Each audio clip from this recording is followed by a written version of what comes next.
نحمدہ و نصلی علی رسولہ الکریم۔ فیصل آباد سے ہمارے پاس ایک سوال ہے کہ نبی پاک علیہ الصلوۃ والسلام کا شجرہ نسب کہاں تک بیان کیا جاتا ہے، اور باقی جو اس کے علاوہ اور نام ہے تو اس حوالے سے کیوں نہیں بیان کیا جاتا؟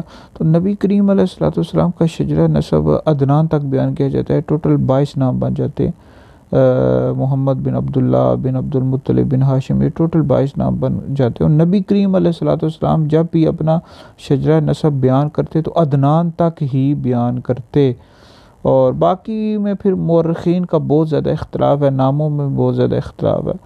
اور والدہ ماجدہ کی طرف سے کلاب بن مرہ پر جا کر والد کی طرف سے جو شجرہ نسب ہے حضور علیہ الصلوۃ والسلام کا وہاں پر مل جاتا ہے، کلاب بن مرہ پر جا کر، تو عدنان تک ہی بیان کیا جاتا ہے جی۔ یہ بخاری شریف میں موجود ہے، عدنان تک ہی لکھا ہوا ہے، اور یہیں پر سیرت اور تاریخی کتابوں میں حضور علیہ السلام کا شجرہ نسب بیان جب کیا جاتا ہے تو عدنان تک ہی بیان کیا جاتا ہے، باقی میں پھر مورخین کا بہت زیادہ اختلاف ہے۔